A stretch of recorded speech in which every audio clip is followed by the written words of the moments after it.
guys! For today's video po, Baby Max.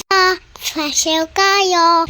Siya birthday ni Angela. Punta tayo. Jollibee. Hello guys! For today's video nga po ay pumunta nga ako dito sa Manila para nga gumala at pumattend ng birthday party ni Baby Angela. Thursday pa nga lang po ay nagbiyahe na nga ako papunta dito para nga po maaga akong makarating. At syempre excited na nga rin akong gumala dahil minsan na nga lang ako gumagala. At isa pa nga na-miss ko rin kakwentuhan ng aking biyana na si Mami Josie. At nga ito si Baby Angela ay na-miss ko nga rin, sobrang cute nga naman kasi ng batang to. Pagkarating nga po namin dito sa Jollibee ay nandito na nga rin po ang kapatid ni Mami na si Tito Boyo, kasama nga rin po niya sila Tita Ceres. Medyo kukuati pa nga ang bisita dito dahil wala pa nga po yung ibang bisita. At eto nga si Baby Angela nung inilagay nga sa upuan, talaga namang napakabait na bata at hindi nga siya gumagalaw, nakatingin lang din siya sa mga taong nakatingin sa kanya. At eto naman po, katabi na nga niya ang kanyang mami na si Mami Kenly. Si Kenly nga po pala ay pamangkin ng aking mister at ayan nga ang kanyang cute na baby. Tingnan niyo naman guys, napaka-cute ng kanyang baby na si Baby Angela. Habang wala pa nga po ang ibang bisita, ayan, for the picture taking muna ang baby na yan. At kasama na nga rin po ang kanyang mami. At susunod nga po ay pipicturean na rin kasama ang kanyang mga tita. At ito naman po si Ate Ashley. Sila naman po ang magpapapicture ni Baby Angela. Si Ashley nga po pala ay ate ni Kenly. Pag walang pasok nga si Ashley ay siya ang madalas nag-aalaga kay Baby Angela. Kaya parang siya nga yung mama ni Baby Angela. At ito naman pong tita Jonah nila ay enjoy na enjoy nga sa pagpapasaya kay Baby Angela. At susunod naman pong pipicturean ay ito nga si Mami Josie kasama nga si Baby Angela. Tignan nyo naman po ang aming mami. Talaga namang napakaganda. Kung titignan mo nga ay parang dalaga pa nga rin si Mami Josie. Minsan na lang ako gumagala sa Manila. Kaya nga pag gumagala ako dito ay naku, inaabot talaga kami ng umaga kakakwentuhan. Ang gabi nga ay dumating nga rin yung mga hipag ko na si Jessa at si Justine. Dumating nga sila ay kumain lang at medyo nauna na nga silang natulog dahil nga mga pagod sila galing sa work. Nung madaling araw naman ay dumating nga ang kanilang ate na si Ate Janice. Si Janice nga ang sumunod sa aking mister. Galing pa nga siya sa Pangasinan kaya late na nga siya nakadating, mga alas 3 na madaling araw. Kaya ayun, mga napuyat din talaga sila.